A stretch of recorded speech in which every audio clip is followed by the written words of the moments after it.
Hi guys, welcome back to my YouTube channel. Today I'll be doing a book review of How Did We Get Here by Mpumi Dwaba.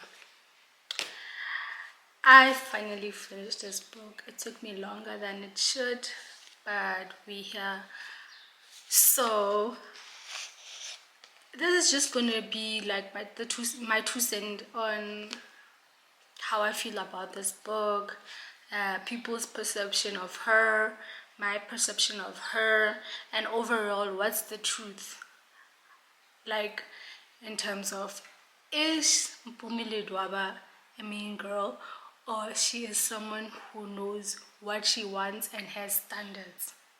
I think that's what we will be answering with this book review, with everything, social media saying that she's this mean girl, that, but the main point being that she's a mean person.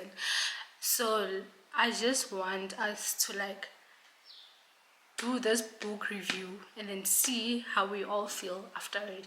If you didn't read it, I think it's best that you get yourself a copy. I'm gonna be telling you how this book made me feel, the writing of the book, and also how she made me realize certain things. So let's get into the video. How the book looks. It's a beautiful book. I love the cover of it. I like this turquoise and yellow color scheme that is happening here, and also this picture of her. It's really beautiful. I like that. And also I like how it's written. I think if you are someone like me who hasn't read a book in a while, literally in a while, you will find this book an easy read. It was straightforward. Like whatever she was saying, you could understand. If there were certain words maybe you're not familiar with, I think it was just a quick Google, but then nothing hectic that's gonna make you feel like, oh, I'm too scared. And no, it's a readable book. You can literally finish it in a week or less. I took long, as I've said. Before I go any further, please don't forget to like and subscribe and comment down below. Tell me how you feel about the book. Also, what I like about this book is that every chapter that she has written, she has given us a space to do reflections. So you have a space to write your feelings about how you feel about a certain chapter, and then she will tell you write certain things based on the topic that was discussed, the trauma, the things that you plan for, so forth and so on. As she writes at the end of the book, that if anyone wants the book, please buy them a copy so that you can write whatever you want, and then this is just gonna be your diary, and you're just gonna reflect on the things that you have written in this book, which is lovely. It's written in a way that you can always go back. It's not a once-off read type of book, so I really love that part. Let's get into the depth of the book. What is this book all about? I can describe this book as a book that's written in a way that Mpumi expresses her childhood traumas, her achievements, and as a person who was going towards her 30s or reaching the age of 30, how she felt in her 20s. Overall, how she has lived her life until now. So she gave us a glimpse of her life. In the first part of the book, there was a part where she discussed how difficult adjusting to the fact that she's gonna have a sister impacted her life. Boom, one day she was the only child, the next day, there's another baby on the way. Everything went fast, and now somehow it made her have some sort of resentment towards her little sister, because she felt like her parents didn't involve her into certain things, and to some extent she did acknowledge that her parents were just doing what they thought was right. Little did they know that this is going to impact her and things like that. It showed that feelings, a person can feel the way that they feel, and you can't say like, no, you shouldn't feel like this, you should feel like that. Like, she just made it okay for me also to feel like, oh, okay, sometimes situations that our parents put us in will make you feel some sort of hatred or resentment and whatsoever, and that's okay for you to feel those feelings, but then it's also not to say that you need to be stuck there. You shouldn't be stuck there. You should also move on and accept. And then if you need to go to therapy for that, you need to go to therapy for that. I liked how, as years went on, and then she said that her sister and her now started relating to each other as soon as her little sister Nonto had a child, and they became closer, and then now she is in love with Nonto's son, and of course Mpumi has 2 kids, and the kids call each other brother and sister, like they treat each other as siblings, which is really amazing to see that at the end of the day, as much as you had these feelings, and after you did some reflections, and then you see that there was no need for her to blame her sister. Her sister is innocent in this whole thing. We'll see that her sister was also impacted by everything. She struggled with individuality because of what Mpumi is. Mpumi is this high achieving person, and then what is expected of Nonto to be also be a high achieving person, which is a bit unfair, right? So both ways you can see that she struggles with individuality and finding her self-identity, and not to be made to be seem like her, oh, your sister is like this, now you need to be like that. And I love that about Nonto as well, that she's herself, she is the person that she is, and she doesn't try to like be like her sister. The next topic that I also want to touch on is the heartbreak.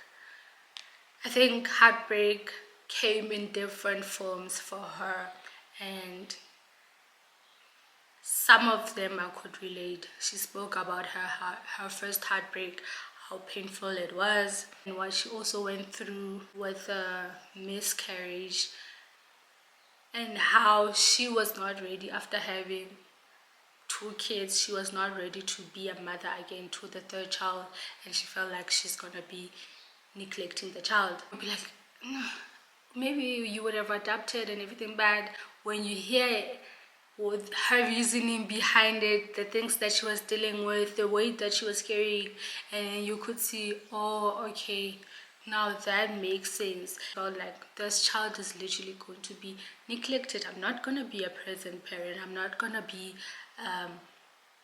happy, loving towards this child, nurturing all those instincts. I don't think I will have them because I just have a lot on my plate right now. There's a topic that Mpumi discusses that is called the 7th year itch. The 7th year of marriage, their anniversary. There was constant arguing. They were not in alignment, and at some point they just felt like, you know what, I'm done. I don't want this anymore. Go your separate way. I'm gonna go my separate way. How that was resolved was them going on holiday, spending time with the kids. I think they went to Dubai, and they just said to each other, you know what, let's just embrace this holiday, and we'll talk about the divorce later on. Just for it to just be a beautiful holiday, and then it reconnected them. And I think I remember one of the lady at the salon, like years back, the salon that I used to go to, she said her pastor told her and her husband that maybe you guys need to go away from the house. they were struggling to have children away from their house, so that it could be a different environment. Maybe something different might come out of that. Maybe you guys will fall in love, you guys will be in your love bubble. That's what matters. Maybe you guys have a lot of stresses around you. And she said when we came back from that, they had their child, she got pregnant. So sometimes it's also the environment that you are in that's making you and your partner not to be in good terms, always arguing. And the change of environment does really help. I know that personally. Someone opening up about their relationship, I think it shows her vulnerability and the willingness for her to allow us in her space like that. Like we were in her business. We were in her business like that. Oh my gosh. She did a big one with this book. Another topic I also want to cover is the self-awareness. I think when she spoke about her being an achiever, overachiever because of trauma, that's a trauma response for her. The shame of things that have happened to her that she was feeling, she was trying to cover it with being an overachiever. I could relate to that, but for me, I became an underachiever. For instance, I would set goals for myself. Okay, I'm gonna do this, I'm gonna do that. And then I would find a way to see, what do I need? No, I don't think I can do this because I don't have a pen. I will get myself a pen. No, I don't think I can do that. You understand? I'm always finding excuses as to the reason why I can't do something, which is detrimental, and then I end up not doing anything. That has cost me a lot in my life. It has caused a lot of delays. I've learned from this book that you need to be a determined person more than anything. Set clear goals for yourself. Know what you want. Be in constant communication with God. Let God lead you. Be a co-creator, like she said. Be a co-creator with God, and you will see how beautiful it is. She spoke about salvation, and in a way that you need to build a relationship with God for yourself. I think that was it for me. You need to know God for yourself, which I can give you words of encouragement, but you need to create that relationship for yourself between you and Him. You will see how your life starts to unfold. This is something that I recently learned because I was like always saying, oh God, I've made these plans for myself. I'm stuck. The same, like, stagnation had me by chokehold. But I started reading the Bible again, and then I was like, oh my gosh, it's not that I'm stagnant, but it's because I'm keep on doing the same thing. I'm praying, and then I stop. I pray, and then I stop. And then I'm like, God, you're not giving me the things that I pray for. And you know what? You need to call God out for what He's not doing for you. He said it in the Bible. There's a lot of scriptures that shows us that God wants us to quote Him on His word, and quote those Bible verses that will make God to answer you. Religion was I think the majority of the book, not necessarily, but she just showed how it merged into her life, every stage of her life. Religion was the one, and she said it's not religion, it's a relationship with God. And we had the famous wife club,